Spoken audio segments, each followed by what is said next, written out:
So the iPhone 11 was released in 2019 on September 20th, and it's been 5 years since that time. It's 2024 June, and I'm going to be helping you decide on whether or not it's still worth your money today. My name is Alan Kafiwe, and let's get into this video. Build and design. The iPhone 11 has a sleek little design with rounded edges at the back to make it more comfortable to hold, and it has not very thin bezels but thin enough for 2024. It's covered in glass both front and back. It was a pretty good design. To this day, this holds up pretty well. It does not feel dated, but I do prefer the much more squared off edges on the iPhone 12. I don't know, that look just kind of made me drift away completely from the rounded edges, but I know that that makes it a bit uncomfortable to hold. But regardless, we're talking about the iPhone 11.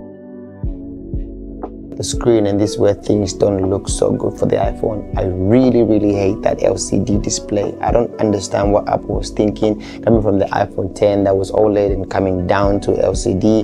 And of course, the screen is 6.1 inches corner to corner and has a big notch at the top, which has never really affected usage, and for me personally, I don't even notice it. It kind of grew on me, and I actually prefer having the notch to not having the notch because it just makes it more aesthetically pleasing, but that's just me.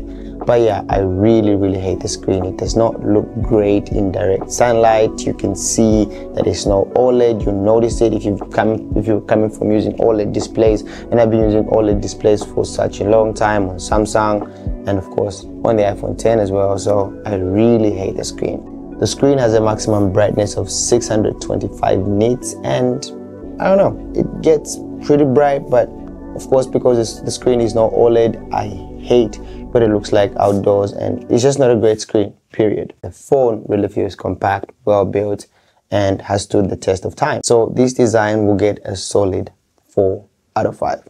Moving away from the screen, we're going to go straight into the performance, and this is where things look up for the iPhone 11.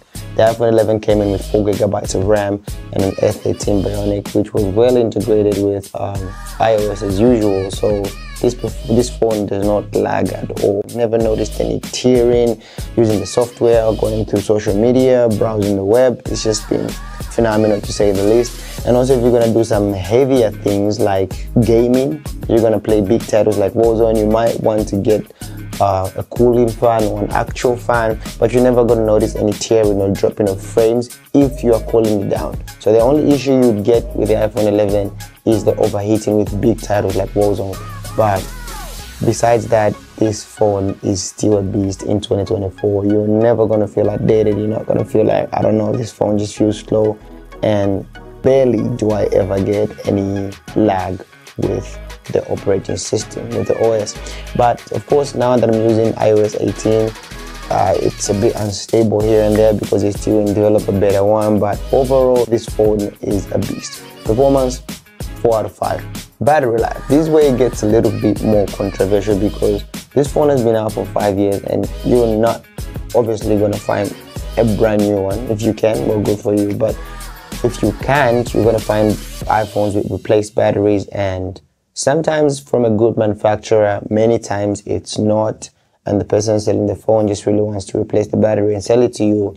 But if you can get a good, decent battery, you're just going to be fine. It's going to get 4 out of 5 battery performance because it's good battery if you have a good battery. But if you end up getting one with a bad battery, I just, suggest you replace the battery, and you're going to get decent battery life. You might need to charge it if you are a heavy user at least once during the day. But if you're not so much into gaming or doing heavy things and you just kind of use a phone as just a phone, basic, you're going to get through the day. Or at least with one charge maybe. But yeah, 4 out of 5 for battery life. Moving on to the cameras of the iPhone 11. The iPhone 11 has, of course, a dual camera layout, and this is one of the best features of the phone, if not the best. So the iPhone 11 comes with a wide-angle lens of f1.8 aperture and an ultra-wide-angle lens of f2.4 aperture. For those that don't know what that means, the aperture is simply the size of the opening that allows in light into the camera. So the lenses with the smaller aperture will have a smaller field of view, whereas the ones with the larger aperture will have a wider field of view. With that said, the ultra wide angle camera has a wider field of view of 120 degrees. So regarding the photos, the iPhone 11 takes amazing pictures. It be just a normal picture, a portrait, or low light photography, I think this is one of the best phones for that.